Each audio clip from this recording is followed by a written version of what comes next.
use guys like you to get advice about men like me. You don't know about me. I don't know. I dance. I would love to see that.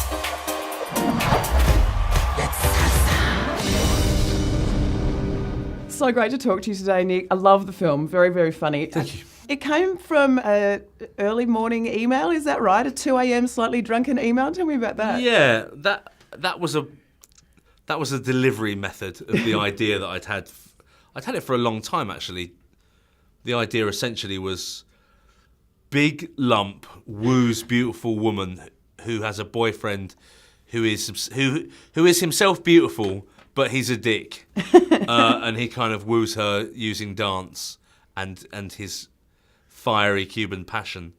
I always wanted to do a dance film, and it seems odd, and it was like a dirty little secret. It felt like, you know, I'd wait till my wife went out and dress up in sequins and, you know. Her sequins, or do you have your own secret stash of sequins? Yeah, well, it started off as hers, and then I started sourcing my own. Going, this is my colour. Yeah. Oh, gosh, she's back. She's back. You picked burgundy in the film. Is that your favourite colour with the sequins? No, they just kind of showed me a bunch of things. I said, yeah, I like that. I was afraid of the idea, you know. I have a fear of dancing in front of people, and I think because it slightly ruined my wedding, I wanted to get over that fear, and I thought that doing a massive dance film would do that, and it kind of did. So the email was just a way of getting caught, so that I knew then that it was out of my hands and the idea was out there in the ether, and I would have to do it. It backfired though, like week 3 of the training, and all of a sudden you're completely exposed and it's all hard. Yeah, and I hate doing it, and I'm thinking, I have to do this for another 7 months. What am I going to do? Don't be scared. If I am scared. Tell me about actually learning the steps and that sort of thing, because in the film you do some extraordinary dance manoeuvres. Yeah. I'm going to just assume that they were all you. I'm not going to ask. Well, they you. are. It is all me. So you did all those throws and all those spins? Yeah, it's all me. Oh my gosh, that's incredible. Well, let me say, I trained for 7 hours a day, 5 days a week for 7 months to become a dancer. And it wasn't just about learning the steps. There's a line that Ian McShane has in the film. It says, any prick can do the steps. And that's what we were like. You know, the point was, they taught me, and it was an amazing team of men and women that they flew in from Cuba and Madrid and America and Europe, and they taught me to be a dancer. And it was about becoming a dancer, not just learning the steps. Your character has fire in his feet, but you had real fire in your feet in those dance scenes. Well, I wanted people to... I mean, there's a couple of bits which aren't me, stunts, you know, wire work and stuff, but I don't see the point of... What I wanted to avoid is my top half moving, then we shoot an audience reaction looking down at someone else's footwork, and then back to my top half. I think, well, what's the point, you know? Yeah. That's extremely impressive. Thank you very much. What happens at lunch stays at lunch. You had a great foil in Chris O'Dowd. You had that great dance fight. I won't give too much away, Yeah. but were you guys having trouble keeping a straight face? Because you were definitely having some fun moments riffing off each other. We did. There were 2 bits to this. I mean, there are 2 sections to this film generally. The bits when I'm not dancing, which we had the most fun doing. So that's a great thing to do, because it's just you turn up, you sit around, you do a bit of acting, and you punch laugh a wall. lot. You punch a wall.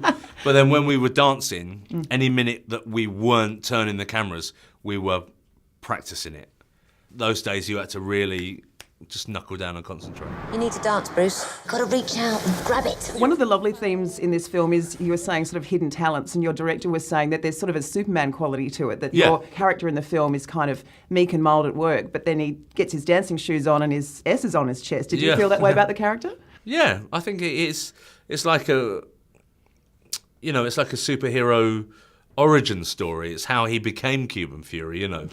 And I think if you ever seen that film with Bruce Willis, Unbreakable, where he secretly knows he's unbreakable, but he's never really willing to entertain the idea. And the more it goes along, the more he starts believing, maybe I am, you know.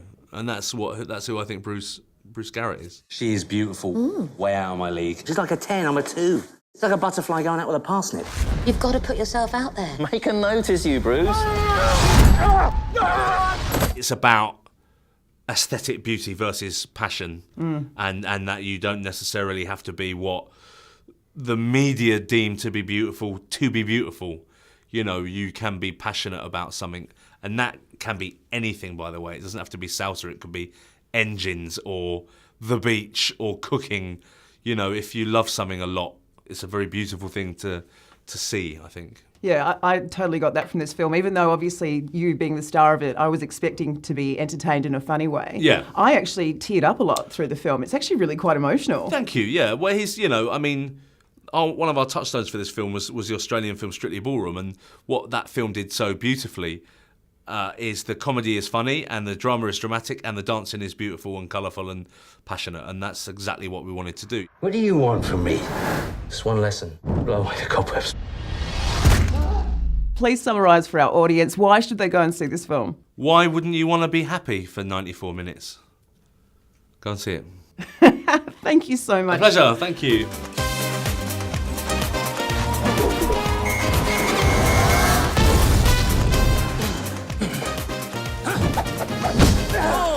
I have got something that you don't have. Do you know what that is? Type 2 diabetes.